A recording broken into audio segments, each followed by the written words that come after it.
আমি কামাল। তোমরা শুনছো হরর নাইট বাংলা কামালের সঙ্গে। আজ আবারও নতুন একটা ঘটনা নিয়ে তোমাদের সামনে হাজির হলাম। গল্পটা অবশ্যই শেষ অবধি শোনার অনুরোধ রইল। আজ যে গল্পটা বলবো এক বাস্তব ঘটনা। আজকের গল্পের শিরোনাম ভয় নাকি সত্যি। আজকের এই গল্পটা এমন এক গল্প যা অনেকেই নিজের সঙ্গে ব্যাপারটা মেলাতে পারবে। আমরা অনেক সময় ভাবি যে ভয়গুলো বা যে জিনিসগুলোতে আমাদের ভয় লাগে সেগুলো কি সত্যি ভয়ের কিছু, না আমাদের কল্পনা মাত্র।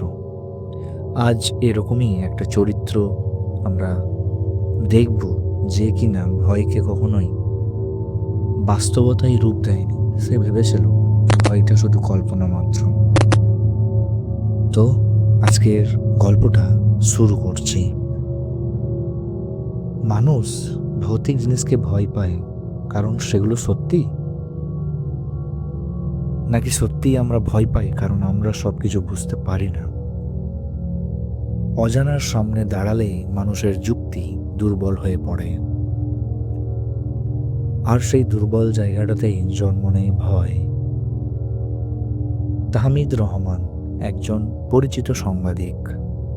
তিনি ছিলেন যুক্তিবাদী, বাস্তববাদী এবং ভয় নামক শব্দটার উপর যার ভরসা একদমই ছিল না। তার জনপ্রিয় টিভি শোয়ের নাম ছিল ভৌতিক বনাম বাস্তব। প্রতি রাত 12টায় সে একটাই কাজ করত, ভৌতিক ঘটনার পেছনের যুক্তিসঙ্গত ব্যাখ্যা খুঁজে বের করা। ভয়, কল্পনা, ভয় কি সত্যি? তাহমিদের কাছে এগুলো সবই মানুষের কল্পনা বলে মনে হতো। এক সন্ধ্যায় নিউজ রুমে সহকর্মী রাসেলের সঙ্গে তার তর্ক বেঁধে গেল। রাসেল বলল, তুমি যাই বলো ভাই, কিছু জিনিস চোখে না দেখলেও বিশ্বাস হয় না।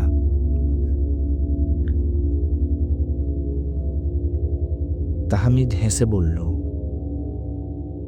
চোখে দেখা মানেই সত্যি নয়, মস্তিষ্ক অনেক সময় ভুল ছবি দেখায়।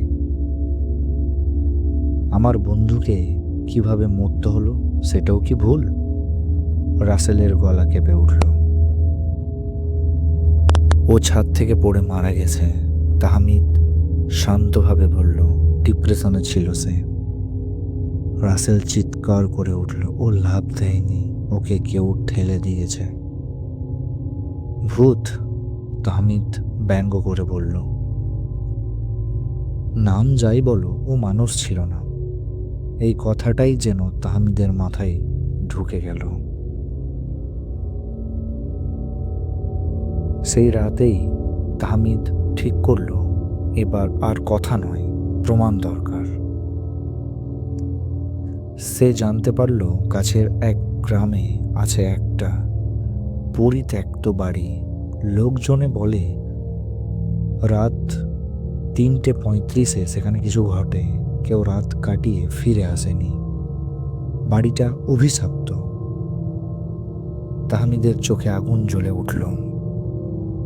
মনে মনে ভাবল, এটাই তো সুযোগ, নিজের মনে বলল সে।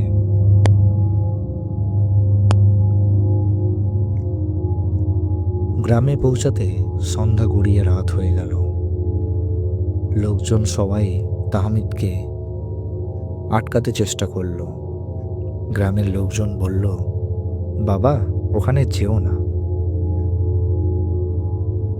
তাহমিদ শুধু হেসে বলল, সকালেই আবার দেখা হবে আপনাদের সঙ্গে। চাঁদের আলোয় বাড়িটা দাঁড়িয়েছিল নিঃশব্দ, নিঃশ্বাসহীনভাবে।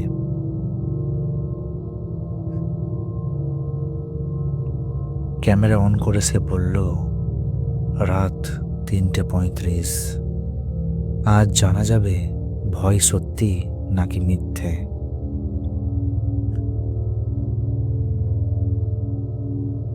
তাহমিদ গেট খুলতেই ভিতরে ঢুকেই অদ্ভুত ঠান্ডা অনুভব করল।